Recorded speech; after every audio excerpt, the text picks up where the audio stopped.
I remember my childhood best friend. She was stitched into my memory with a thread bigger than most.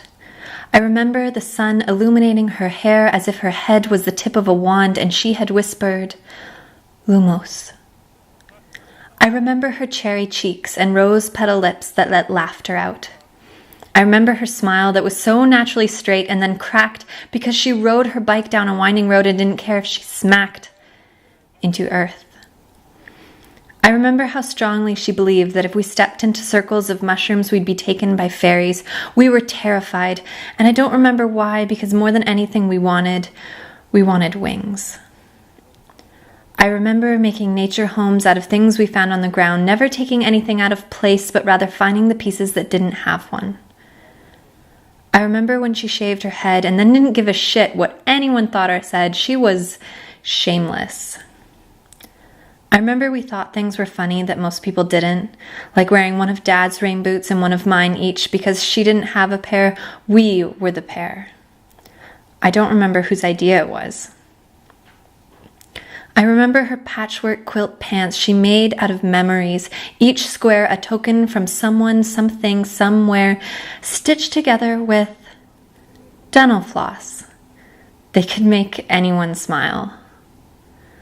I remember how she danced to music no one could hear, but her internal rhythm always kept her moving. She twirled strings with lit flames that brought fire to our souls. She was freaking fantastic and maybe a little bit odd.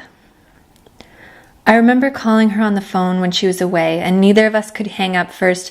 It was the worst. We'd have to count to 3. 1, 2, 3, and then just breathe. It was best because neither of us ever wanted to say goodbye. I remember going into our senior year and she said, "Fuck this." But instead of raising a finger, she raised a thumb. People said she was dumb. People said, "What has she done? Where has she gone? What is she going to become?" And I said, "No. Don't you people dare judge." Because she never would have. She was living life more than you could even dream of. Sure, she took risks. At 17, she had gone Pacific to Atlantic, hitched the highway of tears, and we cried saltwater drops just hoping she'd be safe. It seemed crazy. I remember feeling like she was invincible, just like she did.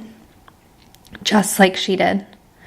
She just did whatever she wanted. I remember her living on street corners and washing car windows for change that couldn't bring her home, no change that could take her further away. I remember not calling her back.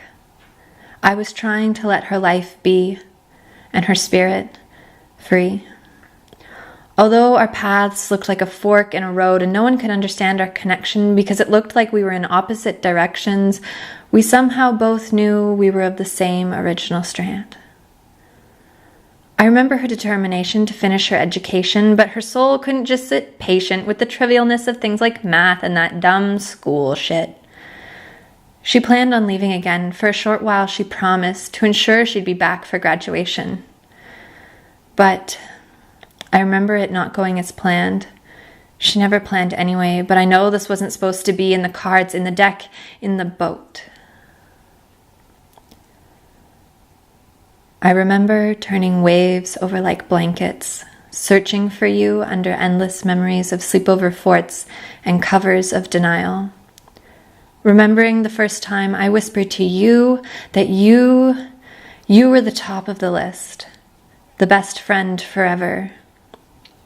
We didn't have forever, but I will always remember you, my childhood best friend, because you are stitched into my memory with a thread bigger than most. Lily, my childhood best friend, my now childhood ghost.